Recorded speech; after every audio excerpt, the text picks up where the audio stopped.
Welcome everybody. Today we have an amazing opportunity to talk to Dr. Belinda Birnbaum, and to talk a little bit about what does it mean for health activism to be politically active, and especially at health professionals is something that a lot of people struggle with, and kind of think about like how do I navigate that space, that political space, and you will hear from Belinda why she's doing that and why probably she thinks like this is the relevant thing to do in this current moment. So, Belinda, welcome, and it's good to have you.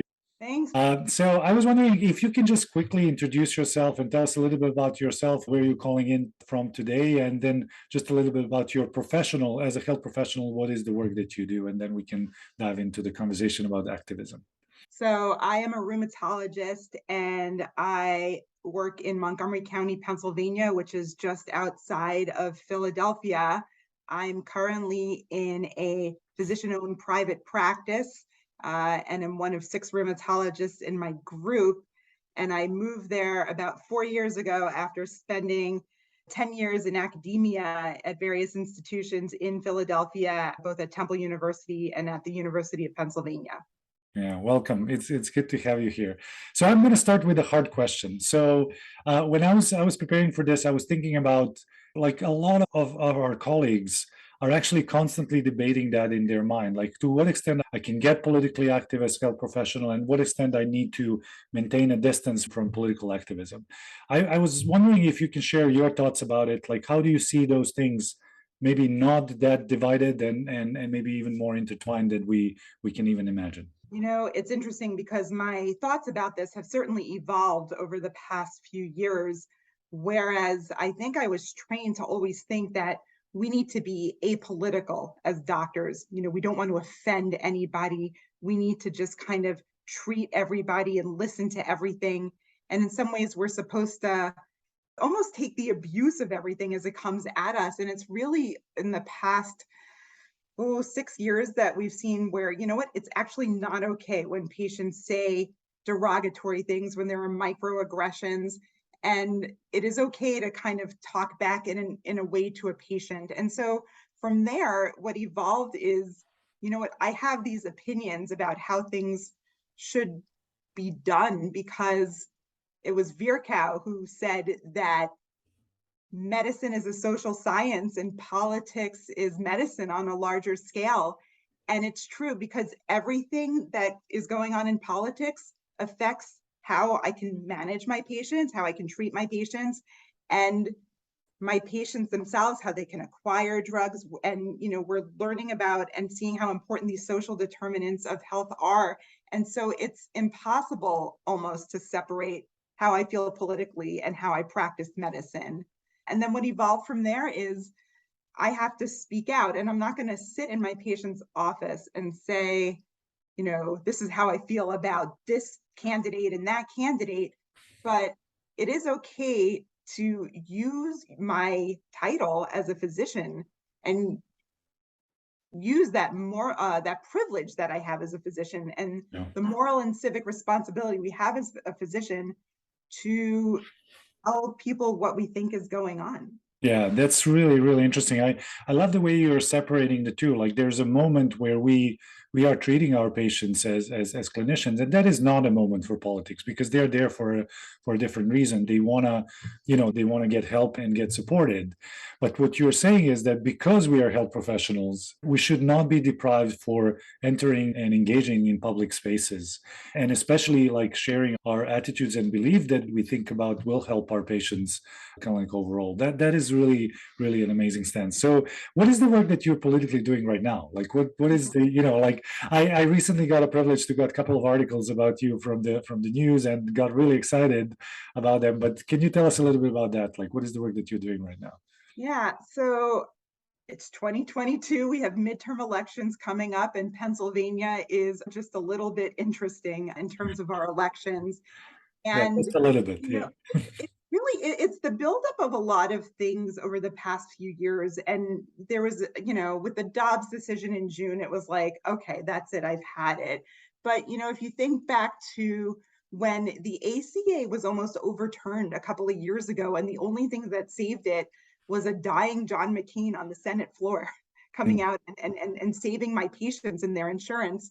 And with the pandemic and all the misinformation that was out there, how many of our patients and how much time we spent counseling patients about vaccines. For me as a rheumatologist, how much time I spend counseling patients about or trying to get my patients hydroxychloroquine when they couldn't get it because Trump was touting how important it was.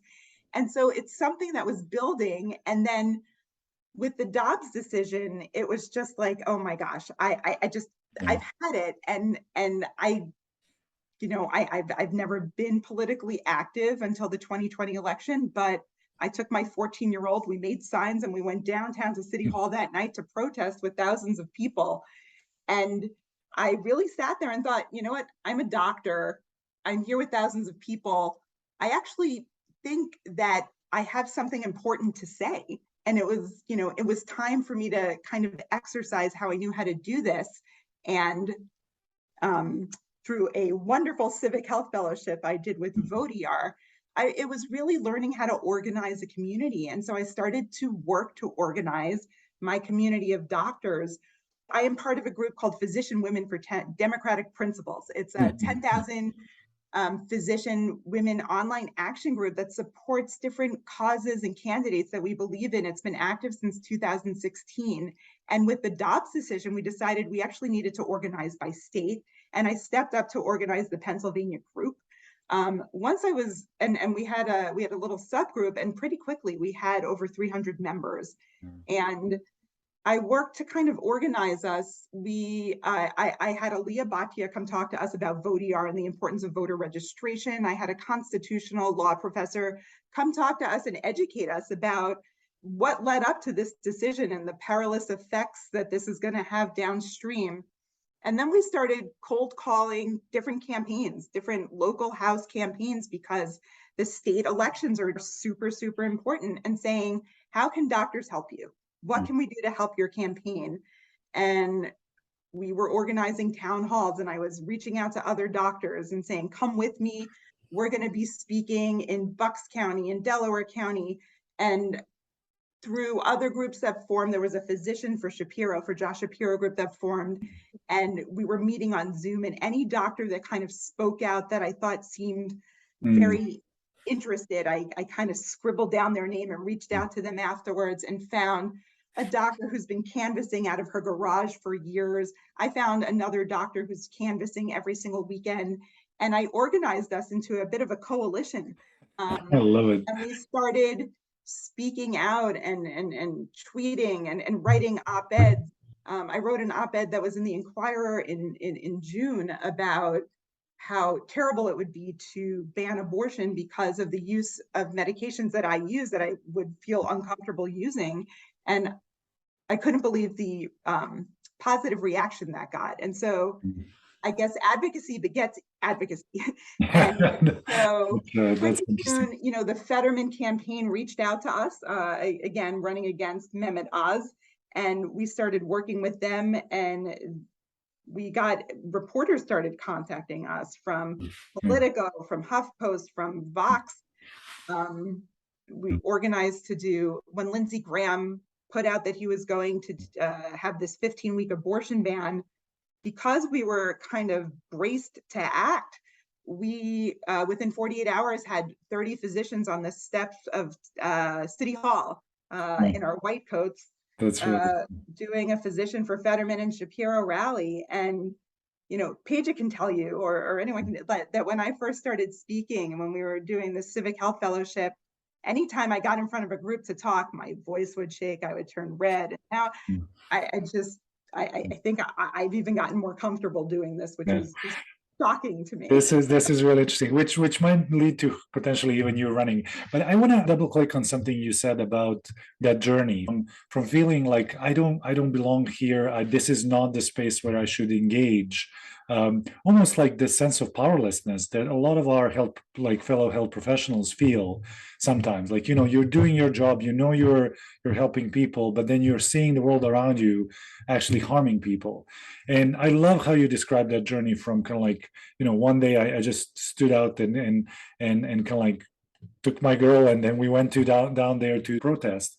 what is really interesting, I was hoping about to hear from you, what is the, what was the reaction? It seems like there was a positive reaction from some people who wanted to join you in that, but did you hear any negative reactions? And what was that?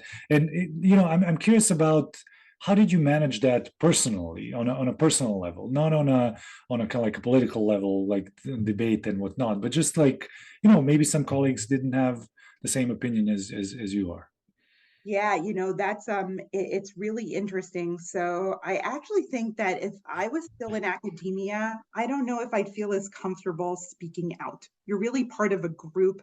They make you feel very much like you're part of an organization. And it was really only talking to um, my county's Board of Commissioner chair is actually a physician, Mm, and she worked at Penn years ago.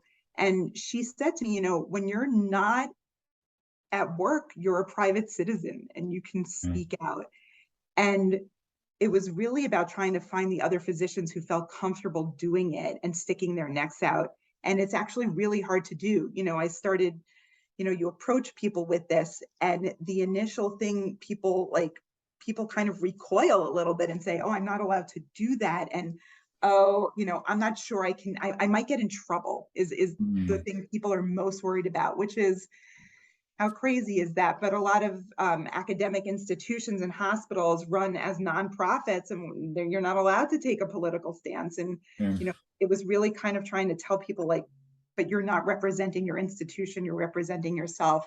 yeah, Um, a lot of people, were just like, when I approached them to sign things or other things, it was just like, oh, I stay away from that stuff. I don't get involved in that. And, I would say to them, well, but how do you feel about it? Oh, I hate that guy. I would never vote for that guy. And it's like, well, if not now, when? You got to stick your neck out, because democracy is in danger here. yeah, And some people just naturally wanted to do something. And what's amazing is it wasn't that hard to find people who just needed a little nudge, who yeah, just wanted to see it's okay to actually do something. yeah, And that once you see that, and you see, when you see a petition that has 15 names on it, I don't know if I want to be the 16th, but you see 200 signatures, no problem, I'll yeah, sign. yeah. There's some power in numbers, like, as we call, like, the avalanche model.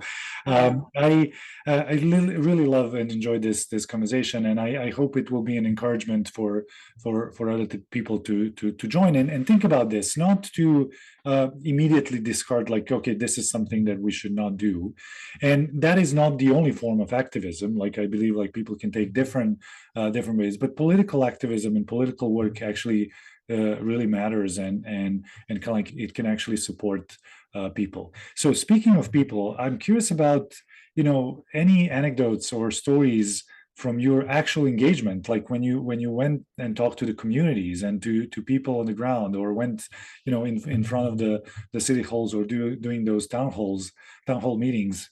How did people react to you as a health professional, as a physician? So I think the best example I can give is all the canvassing I've been doing. Mhm. And I've been out there almost every weekend doing what we call persuasive canvassing, knocking on doors of Democrats, Republicans, and independents, and talking with them. And it's really interesting. You knock on the door, they answer, and you say, I don't say, hey, I'm a doctor. I say, I'm Belinda, I'm with so and so's campaign, and just wanted to talk to you today and talk and give you a little information about so and so. And what are you thinking about this election? And then you stand back and you listen to what people have to say. And it's just kind of interesting, because Democrat, Republican, Independent, people are frustrated, people are confused, people are angry, and they feel that way about so many different things.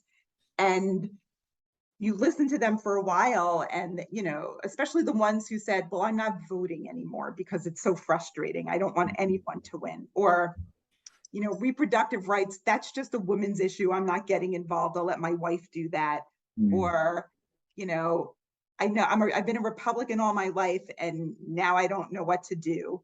And I'll say to them, I back up and I say, listen, so I'm actually a doctor and I'm mhm, here with part of my group of doctors, and we're canvassing because I really want to know what you think. Mm, And I'll say, I'm here because I'm really concerned about reproductive rights and I'm really concerned about my kids' safety in school. And inevitably, we get into these conversations and I'd say to them, your vote is really a powerful thing. And, think about what's most important in this election. And you're never going to like everything that one candidate stands for. That's just not going to happen, but you have to pick the issues that are most important and you have to do something about it because this is this amazing privilege that we have, and I need you to do that so I can continue to be the doctor I want to be. And I had a lot of people say to me, you know what? I'll think about it more because you're here, or you know what, I definitely will. Thank you. yeah. And it's been actually it's super rewarding. It's exhausting and tedious because most of the time you knock on doors and people aren't there. Yeah. But it's worth it for these conversations, the power of sharing your experience and these personal conversations with these voters, using the experience you have as a doctor, talking to patients who are ambivalent about their treatments or everything you tell them. You just that skill just naturally translates into doing this kind of work. Yeah, that is amazing. That's a like a power of transformation that we can witness every day in our clinical practice. I do have two more questions. One is about the time, because that usually what people would say like, "Oh, Belinda, this is all wonderful, but how do I find the time? I'm a kind of like a busy, health professional. What arguments would you make for them? Why this is worth their time, like even if it's hard to find the time, and then how do you find the time to do this type of work? Right.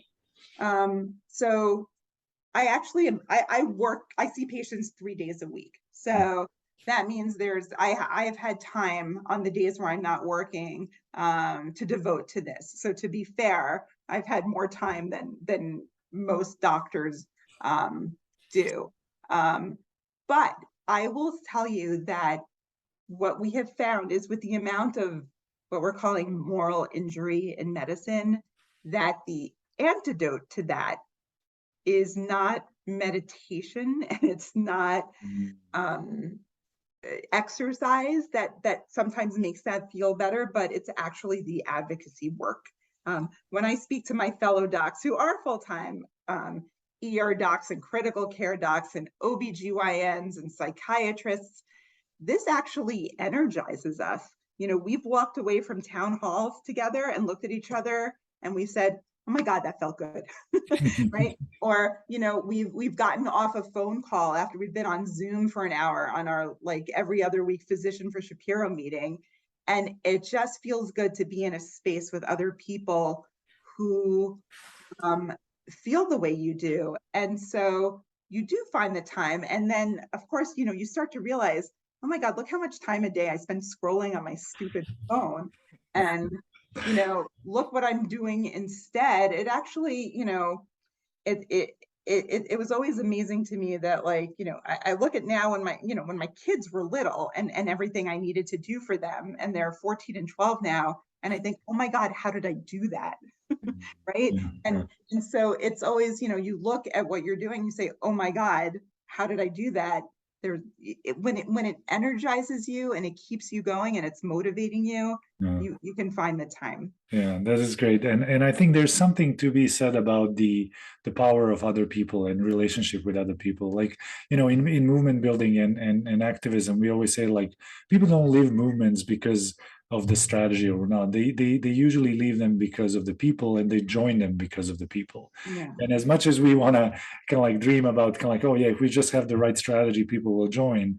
Ultimately, it goes down to what you were saying. Like when people get together and they are with each other and they spend time with each other, they take action with each other, that's what keeps them going, and that's what gives them fuel and time and all of that.